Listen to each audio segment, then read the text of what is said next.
Great careers are not accidents, they're journeys built through clarity and intent. In every industry, there are such journeys that reveal true leadership, sacrifice, risk, and purpose. I'm Dirk Horn, and this is The Pitch and the Catch, where we dive into choices, changes, and the careers they create. Welcome. Hi, welcome to The Pitch and the Catch. Today it's just me. Today I want to talk about why I wrote The Winning Balance.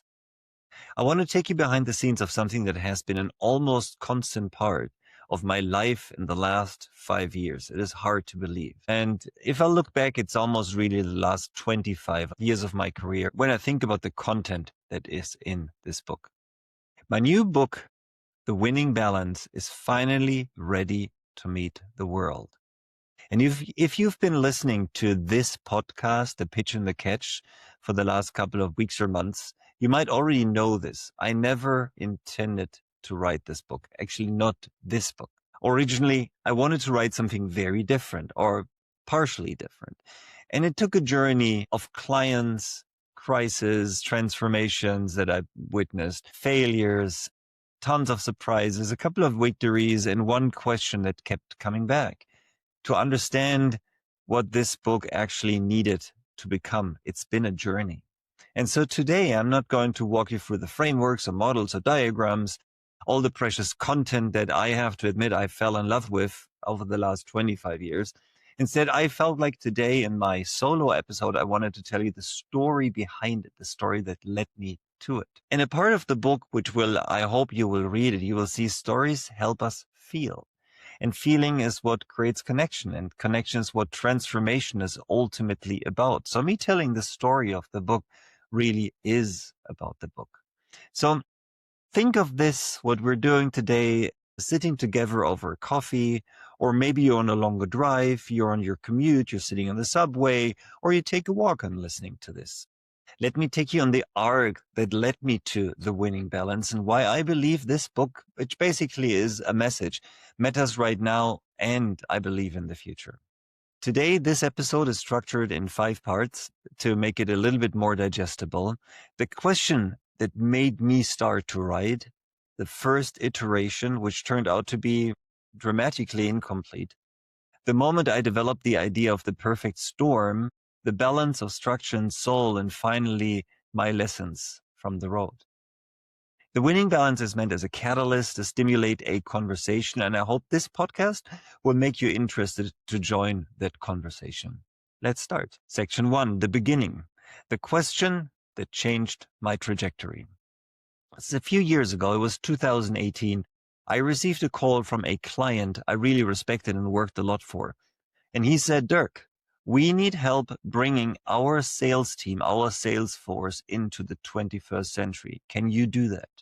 I felt that was a very reasonable request. I knew some of those folks, all good people, but they were working 20th century, man-to-man combat, I would have almost said, man-to-man handshake, seal the deal. And it is all based on personal relationships, no transparency. And I knew I had some exposure towards sales work like today, and I saw teams serving a customer, not individuals. Having received that question, and like many consultants, of course, I assumed he meant the usual things: productivity, sales efficiency, pipeline hygiene, CRM discipline, and maybe a training program.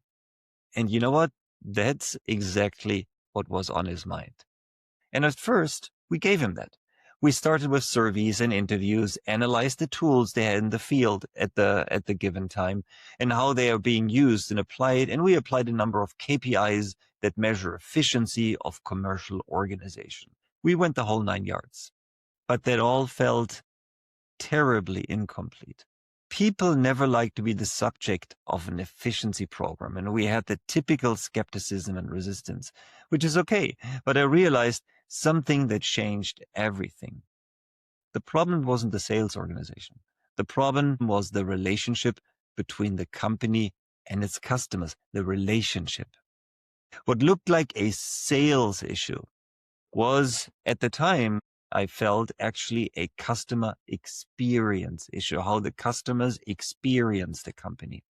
The company had been fortunate enough that their products were standing out for their technical qualities. for decades. And most of the sales process was customer calling in and order something. Salespeople, of course, some of them were relationship builders, but most of them were even considering themselves as mere order takers. But the calls got less and less as the competition was catching up and finding better ways to build strong relationships with the customers, unfortunately, with my clients' customers too. And when products are basically the same, the relationship matters much more. For customers, for really any one of us, it is much harder to walk away from a relationship when compared to simply a transactional. And after we dug deeper and deeper, what looked like a customer experience issue was actually a cultural issue. The company was spoiled by its past success. Customers actually perceived them as arrogant. That's what the surveys told us that we sent to customers. And they probably were arrogant. If you have the best products out there and people are flocking to you, and that happens over decades, this has an effect on you. You start to believe that you're actually the best, and then you start to behave as you're the best.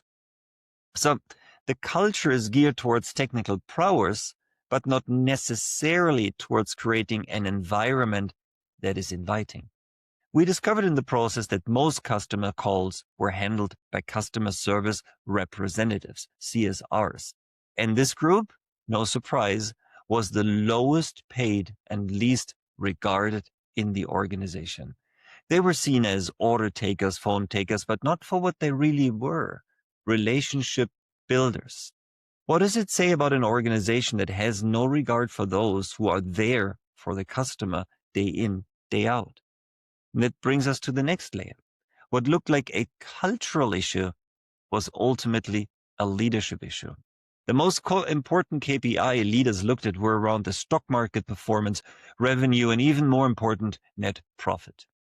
In every meeting, leaders stressed the importance of this side of the company's performance, KPIs in a very traditional way. Quality, throughput time, productivity were measured and important, but seen as a means to achieve the first set of KPI. There was not a single measurement about customer satisfaction or engagement. They had been sending out customer surveys, of course. They had some fragmented idea about net promoter score and what customers were saying, but it was nothing institutionalized or structured in any way. So one layer under another layer under another. That work became the seed of the winning balance, not because of what we solved, but because of what it revealed. Companies do not fail because their people don't care. They fail because the system doesn't allow them to show they care. This realization in itself was not surprising, but it had a clarity that I was never able to put into words like this before. After 2 decades in transformation work, I can say that this isn't just an isolated event data point. It is where the fundamental shift needs to happen. Customers are changing, employees are changing, market is changing. But companies were still trying to win the game with the rules from 1998. Cut cost, restructure, lay off, improve their products, come up with new ways to market the product, and lay off again. I call this wash, rinse, and repeat. It's an old recipe that, from my understanding, had completely run its course. And I wanted to write exactly about that, but I didn't know yet how exactly. Brings us to section 2. My first attempt was a customer experience book, but it wasn't enough. Here's the story. This attempt was driven by the work in that project with the client, and I was like, okay, I'll write a book about customer experience. That must be the story. I drafted chapters on ecosystem thinking, touch points, customer journeys, moments that matters. All useful, all important, all true. These are tools that we had systematically applied with quite some success. Many, if not all organizations suffer from one particular disease, internal politics between the different disciplines or functions. The customer journey, the way we looked at it, had the power to have everyone focus on one thing: deliver a reliable and repeatable customer experience together. So these are just tools. but it's worthwhile talking about these powerful instruments. And I did. But the manuscript still felt that was the first iteration. It felt incomplete. You know that feeling when you're cooking and something is missing? You taste it and it's fine, but it doesn't like sing. That's what the CX manuscript felt like. Correct, but not really compelling. And even when I felt we've taken the use of these tools to a real next level, and we had a couple of other projects with different clients afterwards with good success, I've learned about them in books before, really, really good books. But basically, I was taking the work of someone else and applying it in our own way, but the work of someone else. So it was clear customer experience is not the story. That story had been told. And the last thing I wanted to do was just to warm something up, even give it a couple of different angles. That's not what I wanted to do. It's a high ambition to create something new, but like a musician, even as author, I want to find my own voice. And I also learned you have to follow your passion. It's true in most parts of life. Months went by in which I did not touch the manuscript even once. Why? I do like tools. I'm a process guy, but the real story for me was how do people inside the company use those tools? I felt that was much more relevant than the tools themselves. How do people show up? How do they make decisions? How do they take ownership of a customer relationship? Also, how do they look at the customer? Is the customer an obligation or an opportunity? Is it a source for fulfillment or is it a chore? That was the moment everything changed because I realized customer centricity is not an initiative. It's a way of running a company. It's a way of thinking, behaving, or even feeling. It is an amazing source of energy. Just recently, it was in December this year, a client just said to me, despite our differences in the organization, everyone can get behind the paying customer. It's probably a quote or something you've heard before, but it fits so well into the idea that focusing on a customer is an ever-giving source of energy. Because serving customers, or think about it, we say customers, but it's people. Serving people is a very good reason to get up in the morning. Improving a workflow or a system can be very satisfying for some, and I've done my fair share of doing that in my career. But making a difference in other people's lives is the ultimate source of energy. Of course, it's not the same for everyone, but who would flat out say, I don't care about other people? Maybe this person exists, but from my experience, there's some of that in everyone. We care about each other. So I rewrote most of the chapters and was much happier with the result. Customer centricity is an evergreen idea.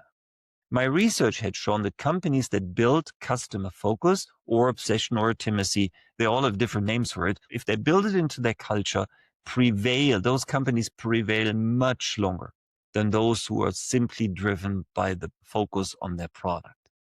And with that core idea, things started to come together and the perfect storm arrived conceptually. Other work with companies happened in the meantime and a pattern emerged. They all needed solutions for a world that we all felt had gone haywire. Markets got noisier, competition accelerated, products became interchangeable, customers became less patient, technology got faster. Instead of a single incident or trend, we identified two aspects that make life for traditionally run companies that rely on their product increasingly hard. Number one, products becoming much harder to differentiate. Ultimately, every product is a commodity. So that's something you can just easily say and then shrug it off, but think about it. Think of anything in your life, any product that's around you. Think if it has, if you could have purchased. So that desktop lamp on your work desk, tons to choose from. The monitor you're looking at, the microphone I'm speaking into, the car that you buy. And even in the world of B2B, business to business, that is what my client story, my initial one was. They were making big industrial products. There were 5 other companies that were basically making alternatives to the same products they did. Every product is a commodity. And the second part that I realized during my research is even if you invent something new, the time to leverage that and really get the development cost back is so short because the competition has learned to catch up fast. We were all educated at the same business schools. Many of us see in many different companies. We all have huge networks. If one company comes out with a great product, you can basically assume in 6 months' time, 3 other companies offer that product too. So products become a commodity, offering a lot of choice. And even if you have slight advantages, if you have an edge, that edge will not last very long to recoup the money that you've invested in all this product development. And with all of this choice, customers started to become more powerful. They became more powerful than ever. Customers can read and compare basically everything on the internet. And when they're not happy, they broadcast that on social media. And that's the third part of the perfect storm. Number 1 is commodity. Number 2 is the competition. And number 3 is customers. With all the information, the power they had, they shifted from being a prey to companies exposed to marketing and sales initiative and all to becoming the predator, the one that are asking for service, not in an aggressive way, but in a very selective way. Customers choose, they evaluate, they compare everything. And if you disappoint them, they disappear silently, typically not angry. They're just gone. They're not waiting to be hunted anymore. They're deciding who is worth their time, their money, their loyalty. And that shift from prey to predator explains so much of today's business reality. It also explains a fundamental truth. Most companies are still organized for the old world, not the new one. They still rely on the strength of the product. They still assume loyalty. They still design processes for internal comfort and not for external value. And that's when things came together. The winning balance for companies is about the tension between structure, that's all from lean management to processes to regulatory, everything you need to do, and soul, between efficiency and engagement, between what makes a company run and what makes a company better.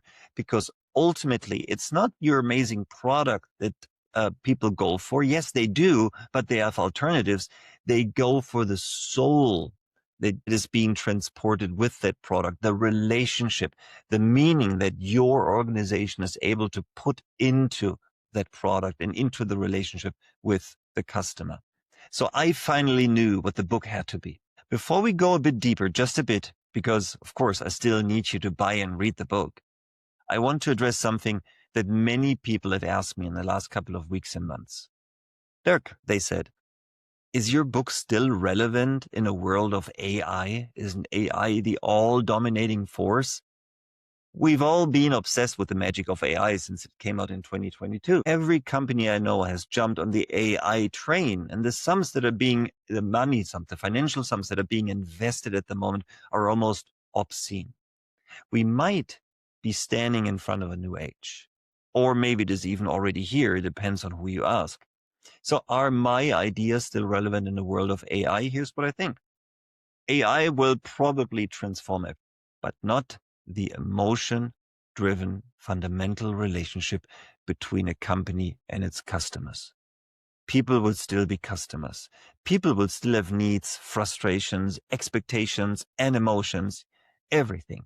And people will still judge companies based on how they feel about the company or their product.